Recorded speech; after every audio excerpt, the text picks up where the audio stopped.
بسم اللہ الرحمن الرحیم۔ السلام علیکم۔ آج ہم معروف روحانی اسکالر خواجہ شمس الدین نظیمی صاحب کی کتاب 101 اولیاء اللہ خواتین کے پارٹ نمبر 24 صفحہ نمبر 200 سے ریکارڈنگ کا آغاز کر رہے ہیں۔ بابا میں شرمندہ ہوں، میں اس تعظیم کے قابل نہیں ہوں، میں تو آپ کی خادمہ ہوں۔ حضرت بہاؤالدین زکریا رحمۃ اللہ علیہ نے فرمایا، بیٹی یہ تعظیم ہم نے اس وجود کو دی ہے جو تمہارے بطن میں پروان چڑھ رہا ہے۔ ہم اپنے دور کے قطب الاقطاب کی تعظیم میں کھڑے ہوئے ہیں۔ یہ سن کر راستی بی بی نے خوشی سے اپنا سارا اثاثہ حاجت مندوں میں خیرات کر دیا۔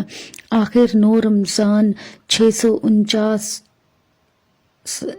بروز جمعہ حضرت رکن الدین عالم رحمۃ اللہ علیہ پیدا ہوئے، جن کے لیے بی بی راستی رحمۃ اللہ علیہ نے برسوں سے امید لگا رکھی تھی اور جس کے لیے انہوں نے تخت و تاج چھوڑ دیا تھا۔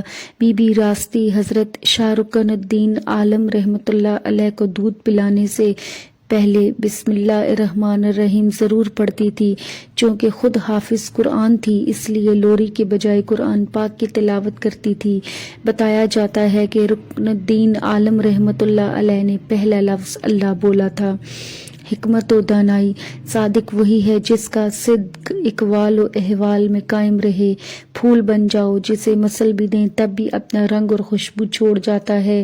دھول نہ بنو، خود بھی آنکھیں ملو گے اور دوسرے بھی پریشان ہوں گے۔ علم سیکھو، جہاں سے بھی علم حاصل کرو۔ مرشد سے غیر معمولی عقیدت مرید کو مرشد کا عکس بنا دیتی ہے۔ بی بی پاک صابرہ رحمۃ اللہ علیہا، بی بی پاک صابرہ رحمۃ اللہ علیہا سلسلہ چشتیہ کے بزرگ بابا محمد دین شاہ کی والدہ تھی۔ حضرت خواجہ عبدالشکور سے فیض یافتہ تھی۔ بی بی صاحبہ کے اندر صفات جمالیہ کا غلبہ تھا۔ کسی نے آپ کو تیز لہجے میں یا غصے میں گفتگو کرتے نہیں دیکھا۔ حضرت خواجہ عبدالشکور قلندر چشتی رحمۃ اللہ علیہ آپ پر بہت شفقت و عنایت فرماتے تھے۔ محبت و شفقت میں احترام کا پہلو نمایاں تھا۔ ایک دن مراقبہ میں دیکھا کہ شیخ غوث اعظم شیخ عبد القادر جیلانی تشریف لائے اور گلاب کا ایک پھول عنایت کیا ہے۔ یہ مشاہدہ اس طرح ظاہر ہوا کہ اللہ تعالیٰ نے انہیں بیٹا عطا کیا۔ بی بی صاحبہ کے مرشد کریم نے اس بیٹے کی خصوصی دیکھ بھال اور توجہ کی ہدایت کی اور خود بھی اس بچے پر توجہ فرمائی۔ یہ صاحبزادے خواجہ بابا دین محمد شاہ تھے۔ بابا دین محمد شاہ نے سلسلہ چشتیہ میں بڑا مقام حاصل کیا اور کثیر تعداد میں لوگوں نے ان سے فیض پایا۔ بابا دین محمد فرماتے ہیں، میرے مرشد شیخ عبدالشکور اکثر فرمایا کرتے تھے، بابو جی آپ کی والدہ بہت صابرہ ہیں اور اللہ ہمیشہ صبر کرنے والے کو نوازتا ہے۔ خواجہ دین محمد شاہ کم عمر تھے کہ والد محترم حضرت یعقوب شاہ انتقال فرما گئے۔ ان کی وفات کے بعد اپنے مرشد کے خصوصی حکم پر اپنی پوری ظاہری و باطنی توجہ بیٹے پر مبذول رکھی اور اس طرح تربیت دی کہ بابا دین محمد شاہ لوگوں میں ممتاز و باوقار ہو گئے۔ بہت سے لوگوں نے بی بی صاحبہ رحمۃ اللہ علیہا کی پیشانی سے روشن شعائیں نکلتی دیکھیں جس سے آنکھیں چندھیا جاتی تھی۔ حکمت و دانائی، تم اللہ سے اللہ کو طلب کرو، جب وہ تمہارا ہو جائے گا تو سب چیزیں تمہاری ہو جائیں گی۔ سچے انسان کی 2 نشانیاں ہیں، اطاعت کو مخفی رکھتا ہے اور تنہائی کو پسند کرتا ہے۔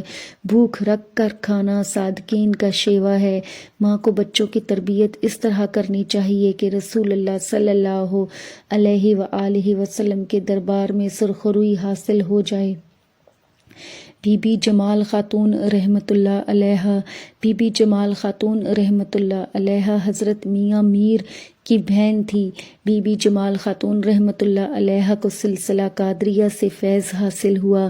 انہیں رابعہ ثانی کہا جاتا ہے۔ زہد و تقویٰ اور روحانی ذہن ورثہ میں ملا۔ ان کی والدہ بھی روحانیت میں بڑے درجہ پر فائز تھی۔ ہر وقت ذکر و فکر میں مشغول رہنا ان کا معمول تھا۔ بی بی جمال خاتون رحمۃ اللہ علیہا نے اپنی والدہ کا ذہن قبول کیا، اس لیے ان کے اوپر روحانی راستے جلد کھل گئے۔ ان کے بھائی میاں میر رحمۃ اللہ علیہ نے بھی بھرپور توجہ دی، روحانی اسباق تعلیم کیے، جس سے آپ رحمۃ اللہ علیہ کا روحانی سفر تیزی سے طے ہوا۔ بی بی جمال کی طبیعت میں گوشہ نشینی تھی، کبھی سیوستان سے باہر نہیں گئی۔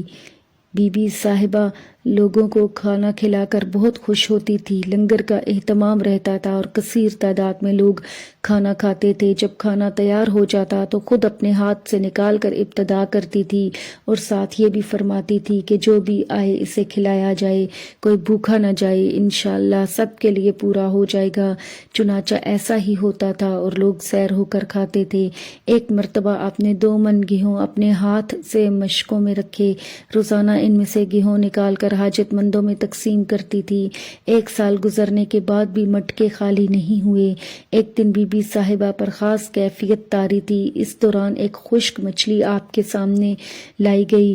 آپ نے مچھلی کو دیکھتے ہی فرمایا، اس مچھلی کو سنبھال کر رکھو، اس مچھلی میں برکت ہے۔ لوگوں نے اس خشک مچھلی کو سنبھال کر رکھ لیا۔ جب تک یہ مچھلی موجود رہی خوب برکت ہوئی۔ حکمت و دانائی: موقع کی مناسبت سے آگے آنے والے لوگ کامیاب رہتے ہیں۔ توکل یہ ہے کہ خوشی اور پریشانی دونوں میں انسان اللہ کا شکر ادا کرے۔ نور فراست سے سوچنے والا بندہ اللہ کا دیدار کر لیتا ہے۔ چالاک طبیعت انسان ریشم کے کیڑے کی طرح اپنے خول میں بند ہو جاتا ہے۔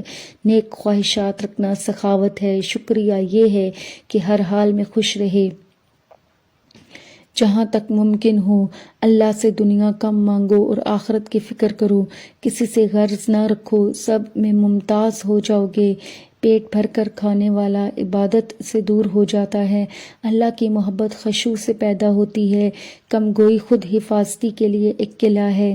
سر کو جھکنے اور دل کو سوچنے کی عادت ڈالو۔ بی بی فاطمہ خاتون رحمۃ اللہ علیہا لاہور میں مقیم۔ فاطمہ خاتون رحمۃ اللہ علیہا سلسلہ قادریہ سے منسلک تھی۔ عصر کا وقت تھا، بیری کے درخت کی چوٹی پر دھوپ تھی۔ بی بی صاحبہ نے اپنی چادر دھوپ میں ڈال دی اور درخت سے مخاطب ہو کر فرمایا، اے درخت ذرا اپنی ٹہنیاں تو جھکا دے تاکہ میں اپنی چادر سکھا لوں۔ ٹہنیاں جھک کر نیچے آ گئی، پھر واپس اپنی جگہ چلی گئی۔ کچھ دیر بعد حضرت موج دریا رحمۃ اللہ علیہ وہاں تشریف لائے اور چادر کو درخت کے اوپر پھیلا دیکھ کر پہلے حیران پھر خوش ہوئے۔ بی بی صاحبہ سے دریافت کیا کہ یہ چادر درخت کے اوپر کس طرح پہنچی؟ بی بی صاحبہ نے فرمایا، میں نے درخت سے کہا کہ شاخیں نیچے کر دے اور میں نے چادر ڈال دی، شاخیں اوپر ہوئی تو چادر بھی اوپر چلی گئی۔ حضرت موج دریا نے فرمایا، تو پھر اسی طرح چادر اتار لو۔ بی بی فاطمہ نے درخت سے کہا، اے درخت اپنا سر جھکا دے کہ میں اپنی چادر اتار لوں۔ شاخیں نیچے آ گئی اور بی بی فاطمہ نے اپنی چادر اتار لی۔ نیک عورت کے اوصاف بیان کرتے ہوئے آپ نے فرمایا، دیانتدار عورت اپنے ایمان، سیرت اور اخلاق کے باعث پورے خاندان کے لیے رحمت ہے۔ اس کی ذات سے کوئی ایسی سعید روح وجود میں آ سکتی ہے جو ایک عالم کے لیے مشعل راہ بن جائے۔ اچھی اور نیک خصلت بیوی مرد کی اصلاح حال کے لیے ایک مؤثر ذریعہ ہے۔ ہو سکتا ہے اللہ اس کے ذریعے مرد کو ایسی بھلائیوں سے نواز دے جس تک مرد کی پہنچ نہ ہو۔ بیوی خاوند کو جنت کے قریب کر دیتی ہے۔ اس کی قسمت سے دنیا میں خدا مرد کو رزق اور خوشحالی سے نوازتا ہے۔ اس لیے خواتین کو چاہیے کہ وہ دین کے احکام اور تہذیب سیکھیں، اخلاق حسنہ سے آراستہ ہوں، ہر ممکن کوشش کریں کہ وہ اچھی بیوی اور اچھی ماں ثابت ہوں، خدا کی فرما بردار بندی بن کر اپنے فرائض حسن و خوبی سے انجام دیں۔ حکمت و دانائی: استاد کا حق کبھی فراموش نہ کرو۔ انسان کی زبان اس کے دل کی ترجمان ہوتی ہے۔ ہر نعمت پر اللہ کا شکر ادا کرنا مومن کی پہچان ہے۔ جو مخلوق پر شفقت کرتا ہے، خالق کائنات اس پر شفقت فرماتا ہے۔ کوئل: محبوب الہی حضرت نظام الدین اولیاء رحمۃ اللہ علیہ کے عاشقوں میں ایک عاشق زنخواہ کوئل بھی تھا۔ گاؤں میں اس کا گھر کچا تھا، آپ کی یاد میں گم رہتا تھا اور کبھی کبھی پیروں میں گھنگرو باندھ کر ناچنے اور گانے لگتا تھا۔ اس کی جادو بری آواز فضا کو مسحور کر دیتی تھی۔ سریلی آواز کی وجہ سے لوگ اسے کوئل پکارتے تھے۔ ایک مرتبہ ایک پیر صاحب اپنے بہت سارے مریدوں کے ساتھ حضرت نظام الدین اولیاء رحمۃ اللہ علیہ کے مزار پر حاضری کے لیے جا رہے تھے۔ پیر صاحب کی سواری گاؤں سے گزری تو ایک کچے مکان سے گانے کی آواز آئی۔ مکان کے قریب پہنچے تو دروازہ کھلا ہوا تھا اور صحن میں کوئل رقص تاؤس میں محو تھا۔ گانے میں اتنا سحر تھا کہ پیر صاحب صحن میں جا کر گانا سننے لگے۔ کچھ دیر کے بعد خیال آیا کہ گانا سننا ناجائز ہے۔ ان کی پیشانی شکن آلود ہو گئی اور واپس ہونے لگے تو کوئل ان کے قریب آیا اور بہت ادب سے عرض کیا، اے ہے میاں، مجھے گنہگار کی ایسی قسمت کہاں کہ آپ میرے گھر تشریف لائیں۔ پیر صاحب نے غصے سے کہا، خاموش، ہم محبوب الہی کی خدمت میں حاضری دینے جا رہے ہیں۔ یہاں گانے کی آواز سن کر ہم دیکھنے کے لیے رک گئے کہ کون گا رہا ہے۔ پیر صاحب نے سوچا کہ کچھ دیے بغیر چلے جانا وفاداری کے خلاف ہے، چنانچہ انہوں نے 1 روپے کا سکہ نکال کر کوئل کی طرف بڑھا دیا۔ کوئل نے روپیہ لے کر دوبارہ پیر صاحب کی طرف بڑھا دیا اور کہا، میاں جی، یہ 1 روپیہ خواجہ محبوب الہی کی نظر کر دینا۔ مزار شریف پر جا کر کہنا تمہاری کوئل نے نذرانہ بھیجا ہے، مزار شریف سے ہاتھ باہر آئے تو نظر کر دینا، ورنہ کہیں اور خرچ کر دینا۔ پیر صاحب کو روپیہ لینے میں ہچکچاہٹ ہوئی۔ کوئل نے کہا، میاں جی پریشان نہ ہوں، یہ روپیہ آپ کی پاک کمائی ہے، لے لیں، مجھ نے گھوڑی کے پاس کیا رکھا ہے۔ پیر صاحب نے روپیہ رکھ لیا۔ حضرت خواجہ نظام الدین اولیاء رحمۃ اللہ علیہ کے مزار پر حاضری کے بعد انہیں کوئل کی نظر کا خیال آیا۔ پہلے شش و پنج میں رہے کہ نظر پیش کریں یا نہ کریں، لیکن پھر روپیہ نکال کر کہا، حضور یہ کوئل کی نظر ہے۔ اسی وقت مزار میں سے ہاتھ باہر نکلا۔ پیر صاحب نے روپیہ ہتھیلی پر رکھ دیا، مٹھی بند ہوئی اور جس طرح قبر سے ہاتھ باہر آیا تھا اسی طرح قبر کے اندر غائب ہو گیا۔ یہ منظر دیکھ کر پیر صاحب پر اضطراب طاری ہو گیا اور بے تحاشا رونے لگے۔ حضرت محبوب الہی کی نظروں میں کوئل کا مقام دیکھ کر وہ سخت نادم و پشیماں ہوئے، اسی کیفیت میں تھے کہ ان پر غنودگی طاری ہو گئی۔ انہوں نے دیکھا کہ حضرت خواجہ نظام الدین اولیاء رحمۃ اللہ علیہ، حضرت بابا فرید گنج شکر رحمۃ اللہ علیہ، حضرت خواجہ قطب الدین بختیار کاکی رحمۃ اللہ علیہ، خواجہ غریب نواز رحمۃ اللہ علیہ اور سلطان الہند حضرت معین الدین چشتی رحمۃ اللہ علیہ سفید چاندنی پر بیٹھے ہوئے ہیں اور درمیان میں کوئل رقص کرتا ہوا نغمہ سرا ہے۔ حضرت نظام الدین اولیاء نے خوش ہو کر حضرت غریب نواز رحمۃ اللہ علیہ سے فرمایا، حضور آپ نے ہماری کوئل کو دیکھا؟ حضرت خواجہ غریب نواز مسکرائے اور خوشنودی کا اظہار کیا۔ ان کی آنکھ کھل گئی، ظاہر بینی کا خول ان پر سے اتر چکا تھا۔ وہ فوراً اٹھے اور گرتے پڑتے کوئل کے گھر پہنچے، اپنی دستار پھینک دی اور کوئل کے پیر پکڑ لیے۔